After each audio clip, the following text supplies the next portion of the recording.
Right, Shalom. First and foremost, I'd like to give all praises, glory, and honor to Yahweh, Ba'ashem Yahweh Shai, Ba'ashem, Wahar, Rakah, Quadash.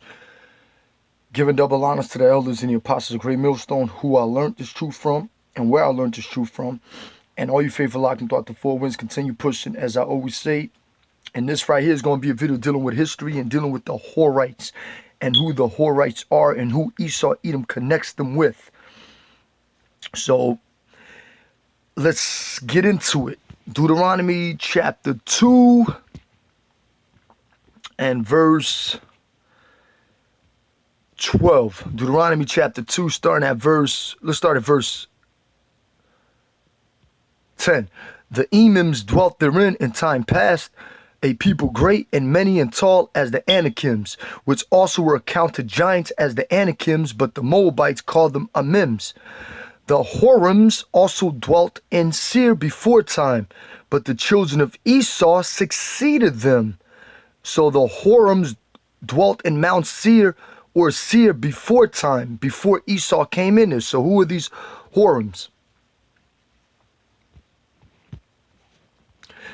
H2752, Horite, equal cave dweller. So Horite means cave dweller. The inhabitants of Mount Seir, the inhabitants of Edom in later times. So these Horites were there before Esau Edom got in there. Okay, matter of fact, let's go quickly into Deuteronomy 14. I believe it's Deuteronomy chapter 14, dealing with an Elamite king, Chedorlaomer. I might be mistaken. Hold on, let me see something. Oh, man. Genesis 14, excuse me. Let's start at verse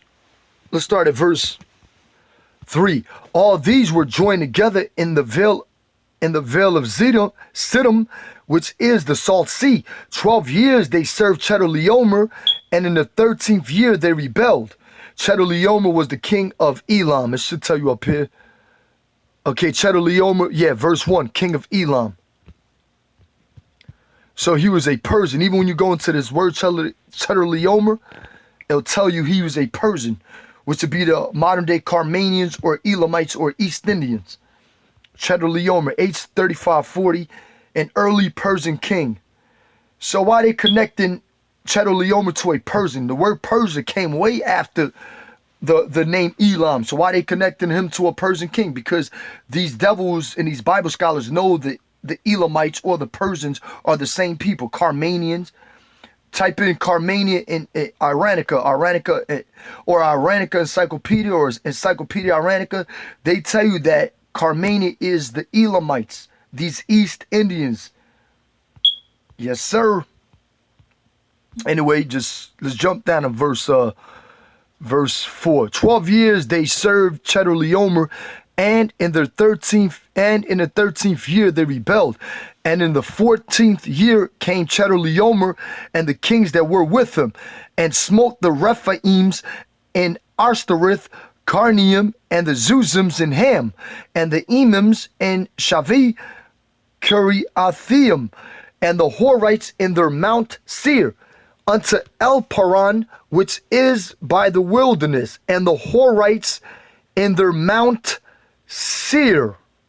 So the original inhabitants of Mount Seir were not Edomites. Elder and Apostle Har went into this plenty of times, or other brothers went into it, but it's always important for other brothers, a lot of other brothers, to mention this thing. Look up history. In order to know the mysteries, you have to know the history, right? So look up the history. So Deuteronomy chapter 2 and verse 12. So you had Chedorlaomer coming there and, overthrow. Matter of fact, let's go back into it. Excuse me. Forgot already, huh? And it says here, the horse in the Mount Seir, which is the wilderness, they went out the king. So Chedorlaomer came against them. Right? Now let's go into Deuteronomy chapter 2 again. Deuteronomy chapter 2 and verse 12.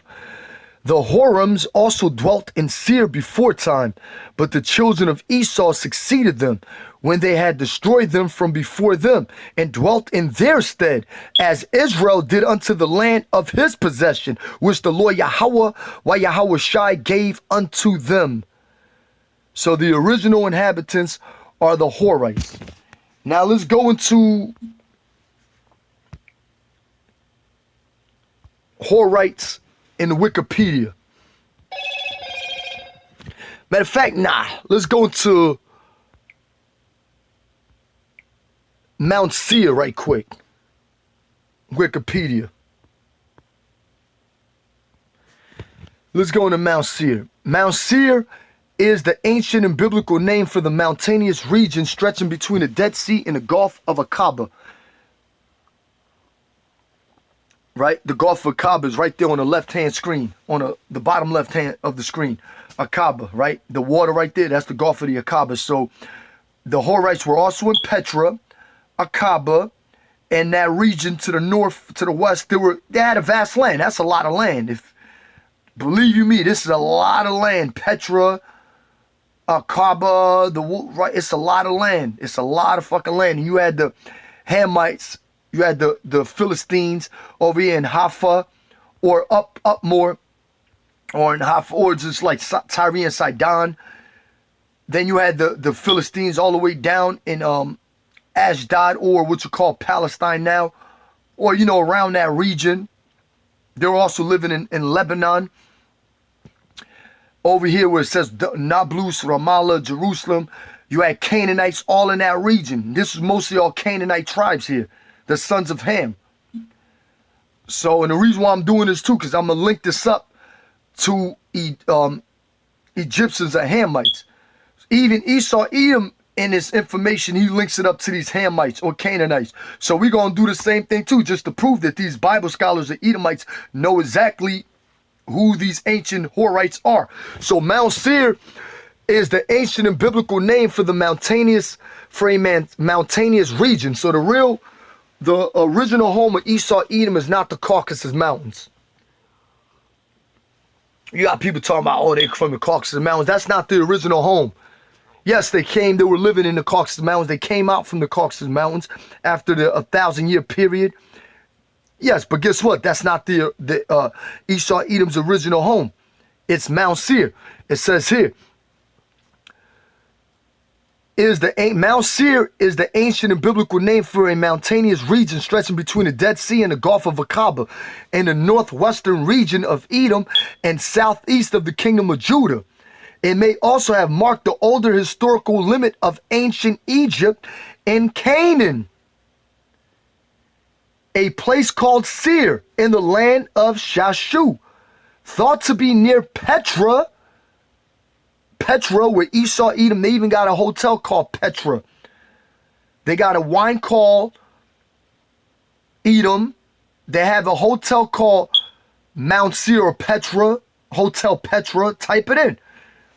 Jordan, okay, Petra, Jordan is listed, thought to be near Petra. Jordan is listed in the temple of Amenhotep 3 at Soleb. Now, when you go into Soleb, that shows where? In Sudan, right?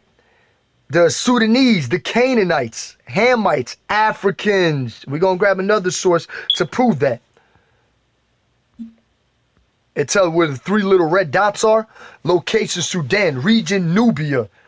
You got these fucking African Americans calling themselves Egyptians, Canaanite, Hamites, because they don't know who they are. Isaiah 1 and 3. Let's grab that right quick. You niggas in the black unconscious community don't know who you are. They try to speak all fluently and all nice and trying to sound all cool. The fuck out of here. That just sounds whack. Niggas don't even know who they is. What good is it knowing all these things and you don't even know who you are? Isaiah 1, starting at verse 3. The ox knoweth his owner, and the ass his master's crib. But Israel, or the Israelites, you so-called Negroes, Latinos, and Native American Indians, doth not know. My people doth not consider.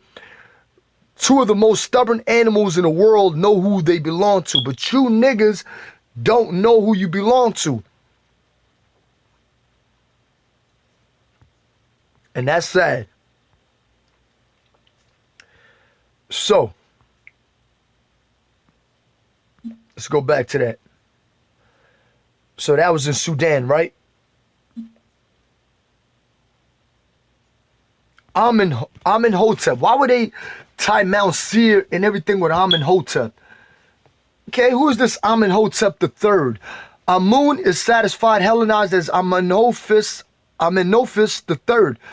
Also known as Amenhotep the Magnificent, was the 9th pharaoh of the 18th dynasty. So the Egyptians had a lot of dynasties, right? According to different authors, he ruled Egypt. You would think they had all these 30 plus dynasties, that they're a great empire, but they were taken down by Esau, Edom. They were taken down by other nations. So how great were these Egyptians? You niggas calling yourself Egyptian. Well, why were you taken down from the same people that you go against now? These Edomites or the white man. Why were you taken down? Because the Most High set your enemies against you. You ain't do it by the Most High is the one that sent Esau, Edom excuse me, I said that wrong. But the Most High set other nations to go against these Hamites, just like the Most High set the Esau, Edom to go against what? These Israelites. So this is Psalms 17 and verse 13. I'll grab that right quick. Psalm 17 and verse 13. Arise, O Lord, Yahweh. Why Yahweh shy? Disappoint him, cast him down. Deliver my soul from the wicked, which is thy sword. And Esau, Edom is the wicked, the sons of the wicked, and that's the Lord's whooping stick. So anytime you niggas go off, Esau, Edom is there, right there to be used by the Heavenly Father. He's always on standby. So Amenhotep was an Egyptian, right? And it tells you here, was the 9th pharaoh of the 18th dynasty. According to different authors, he ruled Egypt from June 1386 to 1349 BC, or from June 1388 BC to December 1351 BC, 1350 BC, after his father Thutmose, or whatever, died. Amenhotep III was, I don't know how to say, what's that, 6? I'm bad with that Roman numeral shit, but fuck it.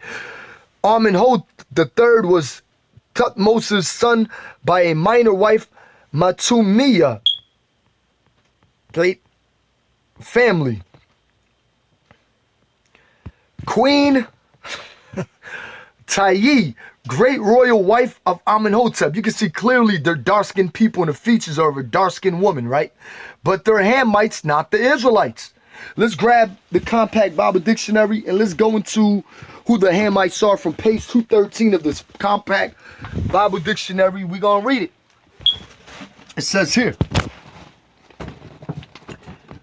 page 213,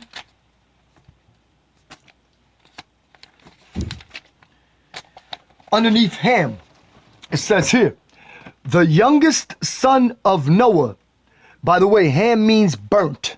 Hot. That's what Ham means. Ethiopia means burnt, excuse me. Ham means hot. Khum. How you say it in the Hebrew? Khum, which means hot. Okay, you niggas talking about Kemetic, son. Where does that go back to? It goes back to Ham, which means hot. In the Hebrew, it's khum. Not kem. Kem. It's hot. Khum, which means hot.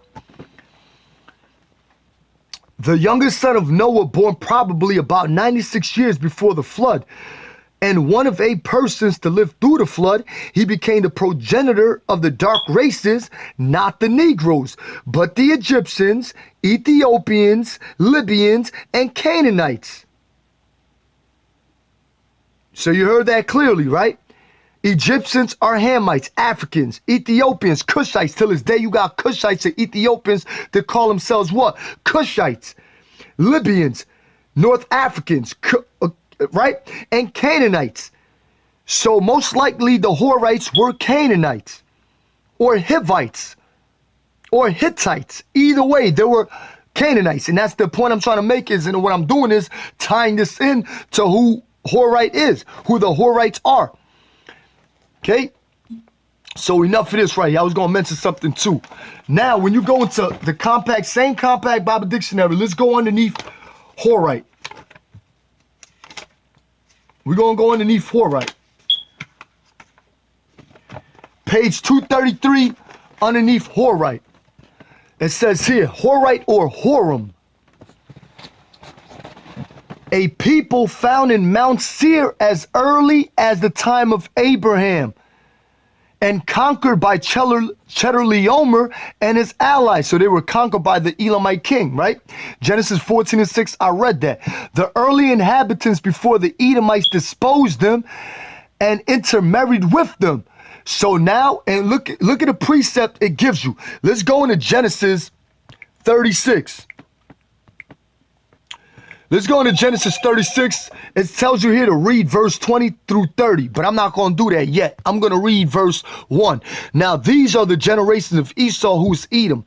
Esau took his wives of the daughters of Canaan, Adah, the daughter of Elam the Hittite, and Aholibamah, the daughter of Anah, the daughter of Zibeon, the Hivite, all Hamites. All Hamites. Now, let's go jump into verse 20. Genesis chapter 36 and verse 20. These are the sons of Seir, the Horite, who inhabited the land, Lotan and Shubal and Zibeon and Anah. And verse 2, and Aholibamah, the daughter of Anah, the daughter of Zibeon, the Hivite. So they could have been Hivites. Okay, they could have been Hivites. I might have to do a part 2 just in case I make a little slip up. I'll put it in part 2. So, and it tells you here, and reading on here, matter of fact, let me use the bathroom right quick, Salaki. Okay, let's resume. So it says here, Esau married the daughter of one of their descendants, one of their chieftains, also called a Hittite. Genesis 36 and 2, and I read that, okay? Let's read it again. Genesis 36 and 2, Esau took his wives of the daughters of Canaan, Adah, the daughter of Elam the Hittite, and Aholibamah, the daughter of Anah, the daughter of Zibeon, the Hivite. Let's continue reading. The Hivites are thought to be identical with or else confused with the Horites, in which case the Horites lived as far north as Gibeon and Shechem in the time of Jacob's sons until the conquest under Joshua. Man, so the Horites, so they had a vast land, most like they were Canaanites or Hivites, but anyway, they were Hamites.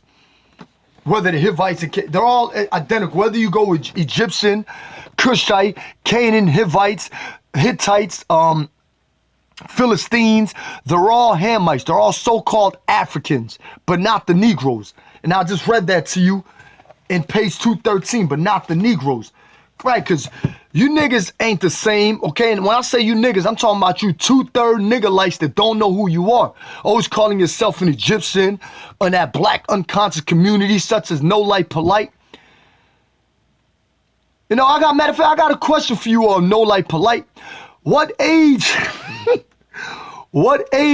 this allegation, I'm not saying it's true, but what age were the original Egyptian girls or women when they got married? What age were they? Get back with me. Get back at me with that answer, all you Egyptologists. Exodus 11 and verse, and I wonder where they got that from. Exodus 11 and verse 7. Anyway, but and when you niggas go to Africa, they don't receive you over there. They be like, who the hell is you? They don't even like so-called American Negroes or African Americans. They don't like you over there. Trying to fit in.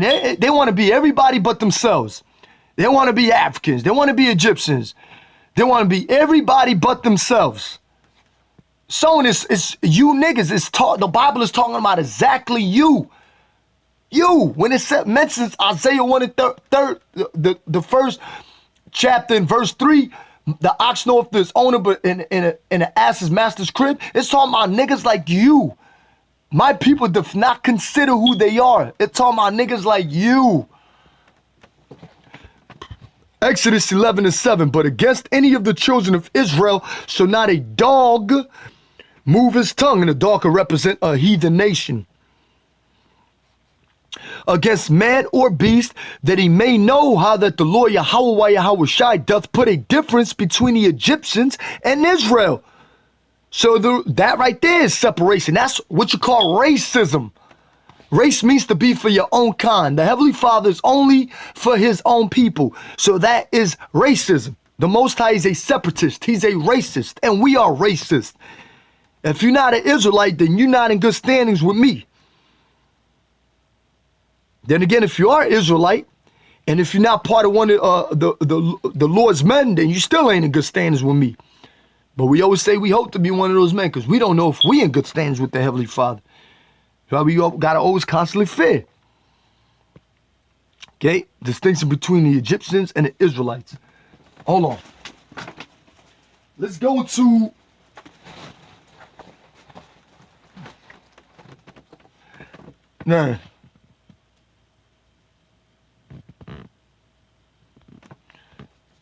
Seir.